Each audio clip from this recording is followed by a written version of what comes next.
Welcome to the Sharkpreneur podcast with Kevin Harrington and Seth Greene. Kevin Harrington is the inventor of the infomercial, one of the original sharks from the hit TV show Shark Tank, and has generated over $5 billion in TV and digital direct response sales.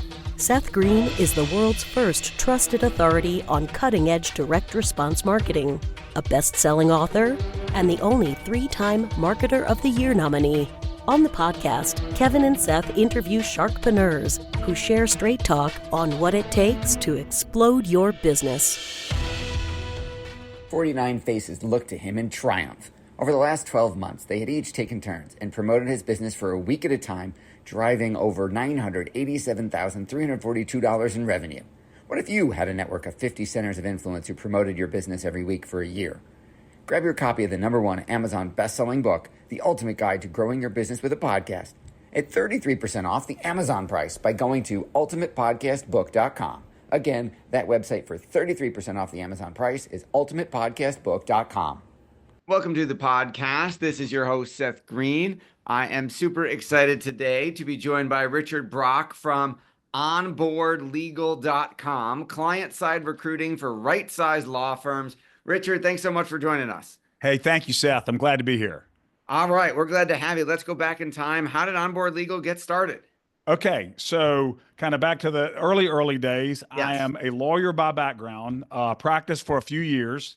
I realized I didn't want to be a lawyer for the rest of my life. I kind of had an entrepreneurial itch that I know a lot of your listeners probably do. And I was fortunate enough, I got into the legal recruiting business, and I liked it. It's recruiting at the end of the day, it's essentially sales. And I like that. I liked the sales process. I liked, being paid for performance. I liked the competition. I liked the thrill of the kill when you close a deal. I liked everything about it. And so I had a company. The company that hired me away from practicing law, I worked for them for a few years, started my own business, had that with a partner for about 10 years. We ended up selling, most of that, sat out for a couple of years, non-compete. And then I started Onboard Legal 9 years ago. So I've been doing this for a long time. Well, congratulations on starting Onboard Legal and doing your own thing 9 years ago. So tell us a little bit about what Onboard Legal does.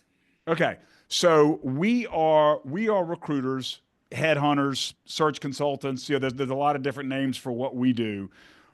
We work with law firms, corporate legal departments across the country with their talent acquisition needs. I mean, that's really it at the end of the day, because the only real way that law firms have to grow, and I would say 90% of our work is with law firms. We do work with corporate legal departments, but the bulk of it is with law firms.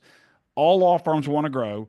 The only way they can grow is to add more revenue to the top line, which is usually going to come either from getting more revenue from current clients or to add new clients. And really the best way to do both of those things is to hire lawyers who have those client relationships. And that's a lot faster and a lot more efficient than spending years and years and years cultivating relationships, even though firms do that also and need to do that also. But as far as growth is concerned, the best, most efficient way, most effective way for law firms to grow is to go out and hire experienced lawyers who have their own client base. In the industry, we call that lateral hiring. Making a lateral move from firm A to firm B.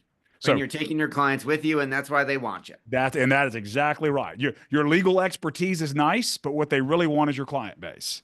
Just calling it what it is. But yeah, that is the business that we are in, and we serve law firms all across the country. And the reason that we call it client side is because the way we approach the business, we really do work specifically for clients based on precisely what they want, as opposed to going out, finding a lawyer, and then shopping him or her to anybody who wants to bite. And there's nothing wrong with that business. My former company, that was the business we were in, but that's not the business that Onboard Legal is in. Okay. So what type of firms hire you? Like what size, and do you work in a specific legal specialty? Not in a specific legal specialty, other than to say our clients are corporate law firms, the law firms that represent banks, insurance companies, hospital systems, large companies, entrepreneurial companies, private equity firms, basically the companies that represent business America, corporate America, as opposed to the law firms who represent individuals, consumer bankruptcy, criminal, divorce, those kinds of practices. Those are just not the clients that we serve typically.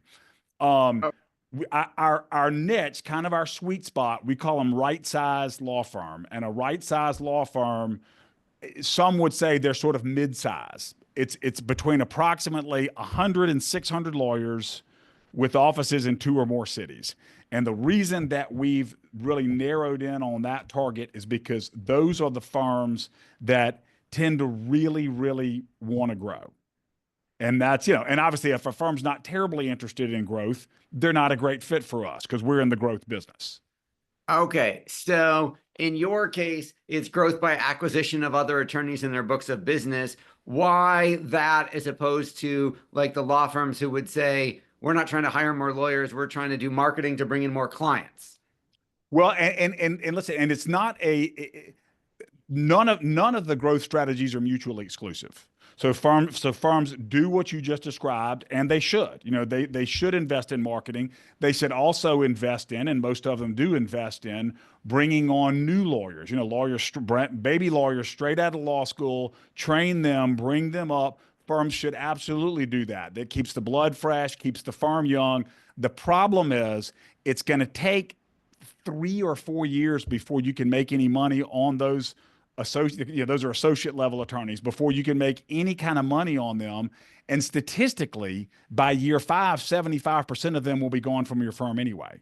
So firms that are not to mention the fact that clients have needs today that really demand lawyers with, at least 10, 12 years of experience. So it's a question of, it's not doing lateral hiring in lieu of other things, organic growth by marketing. It's that lateral hiring, in our opinion, and I think this is correct, is that should be your primary growth strategy. That makes a lot of sense. How do those firms find you?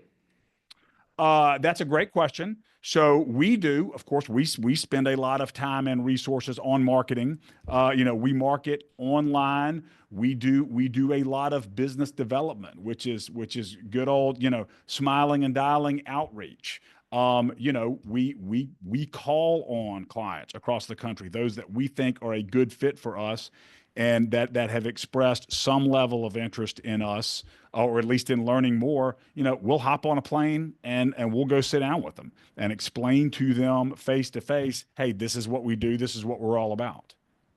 And and of course, technology really helps. Like what you and I are doing right now. Zoom calls can really, it helps a lot. It helps with business development efforts. It helps with talent recruiting efforts.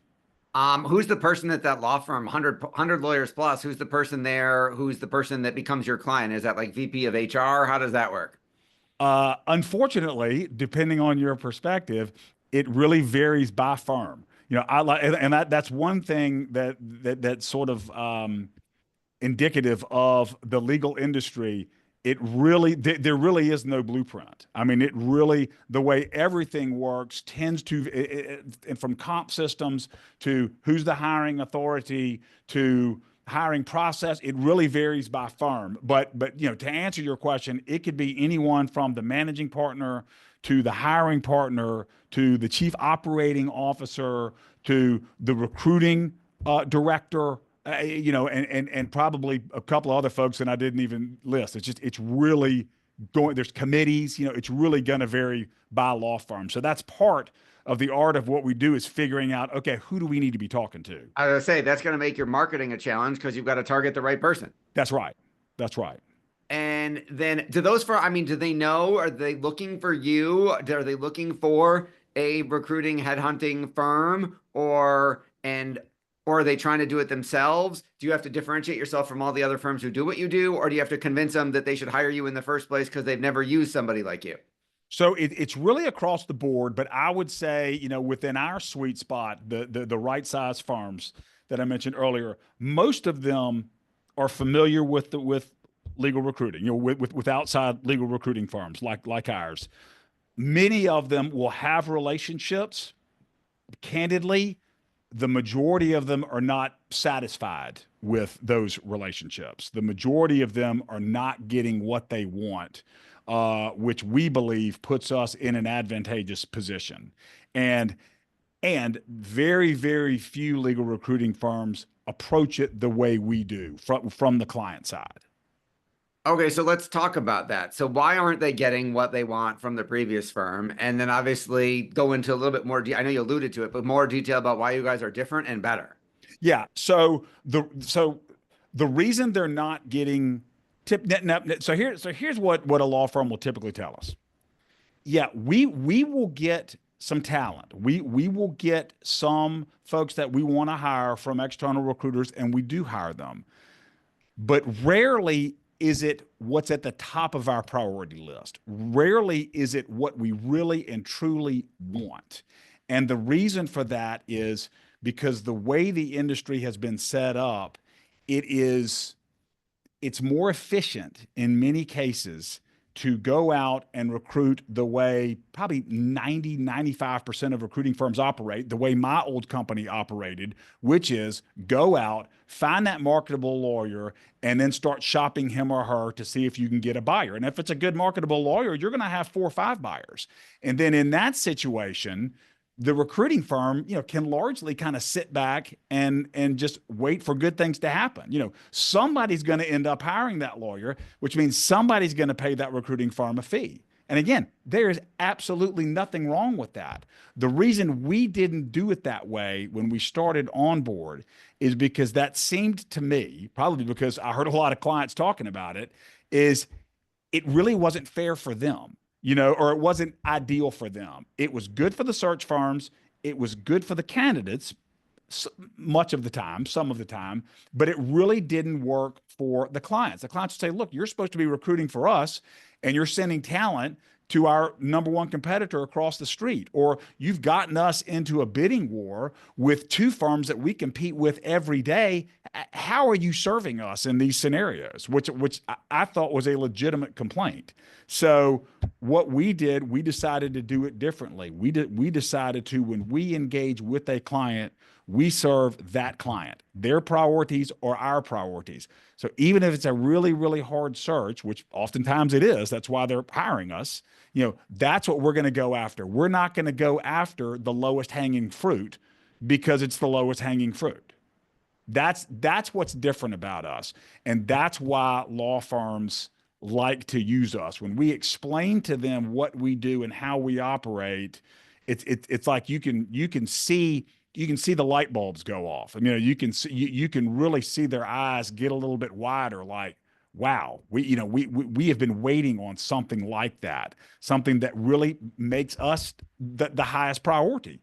And if I sort of have a long held business belief that, if things are best for the client and the client is being taken care of, then most other things will sort of resolve themselves. Awesome. I agree with you 100%. I think that makes sense. And in this case, when you say client side, you're talking about the law firm, not their end user clients. Correct. I think it's very important to make clear. Correct. Yes. So 9 years, congratulations. You're still around. Obviously, you've achieved a nice level of success. How do you manage for the growth? Great question. This is going to sound like business 101, and I know you know this, and I know every one of your listeners is going to know this, but it really is true, because we preach this to our clients. We're in the talent business. We're in the people business. In any organization, you're only going to be as good as the people that you have. One of the things that I've been fortunate to do with Onboard Legal, I've been fortunate to surround myself with some really good people. I mean, we're not huge. We have a team of 10. We're looking to hire 2 more. So hopefully we'll be a team of 12 before, sometime later this quarter. But right now we're a team of 10, and every person on our team is really, really good. And that makes a difference. I mean, I have run business in the past when I couldn't say that.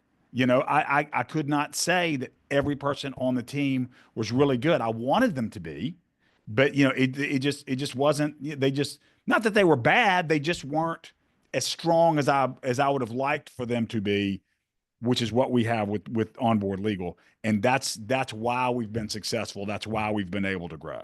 And it's, and that means sometimes you got to pay a little more than you want to. That means sometimes you've got to, make a concession here that you might not want to. But if it's, and you got to balance that.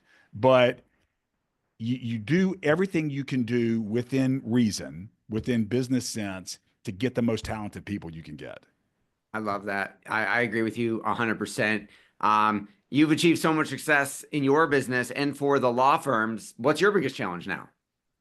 Our biggest challenge, and I guess it's somewhat ironic, being in the talent business. So I would say really two. Externally, when it comes to serving our clients, the biggest challenge in our business is getting folks who want to explore another opportunity, because almost everyone that we recruit, they're in a good spot. If they weren't in a good spot, we wouldn't be going after them. So the biggest challenge is getting people who are in a good spot to consider what might be an even better spot. And that's really the business that we're in. We're not looking for people who are disgruntled. We're not looking for people who are, they just lost all their clients, or whatever the case may be. I mean, we're looking for people who are successful, because that's who our clients want. That you want the rainmaker. We want the rainmaker. That's right. So so you've got the person, John Doe, Jane Doe. They're a big rainmaker in their current firm. They're probably taken care of pretty well. So why would they want to consider leaving their current firm to talk to our client? That's our job. Our job is to not only find them, but convince them, hey, let me tell you why you should consider it. Here's why, and lay out a compelling, articulate reason that makes business sense to them. So that's the biggest challenge externally. Internally, it is continuing to find good people to join my team. And I would imagine that's something that almost every employer out there can relate to. Absolutely. Well, your passion is obvious. What do you like best about what you're doing? It really is. I mentioned this earlier. I still, and I've been doing this a long time, I still get a huge kick out of closing deals, or when people on my team close deals. At this point, they're doing a lot more of it than I am, but it's really fun. I mean, you get a rush. Now, of course, the flip side of that is when you get a deal down to the 1 yard line and it falls apart, that's a kick in the gut. But I don't think you can avoid that pain and still get the huge rush from closing the deal. I think they're two sides of the same coin. So, one is pain, one is pleasure. But I still get a huge rush out of closing deals around here.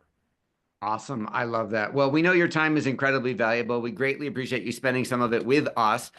For our folks who are watching who might be that right size law firm, where is the best place for us to send them to learn more about you? Yeah, thank you. It's so my company is Onboard Legal. Just like it sounds, onboardlegal.com. And if anyone would be interested, if you'll allow me 20 seconds of shameless self-promotion. I wrote a book last year about lateral hiring. It's called Win the Talent Game. It's available on Amazon. People could also find me there as well as the book there. It's at richardbrock.com. Awesome. Well, we will send everybody there. We greatly appreciate your time. This has been Seth Greene with Richard Brock from Onboard Legal. Richard, thanks so much for joining us. Thank you, Seth. I enjoyed it. Thanks, everybody, for watching or listening. We'll talk to you or see you next time. Why do so many businesses struggle while others seem to explode overnight? Do you wish you had the secret to this type of exponential growth? Now, I've scaled more than 20 businesses to over $100 million, and it's not just luck. In my new book with Mark Tim, Mentor to Millions, you'll learn the repeatable framework I use in all my business ventures for massive success. Order at kevinmentor.com and get over $1,000 in bonuses. Head to kevinmentor.com.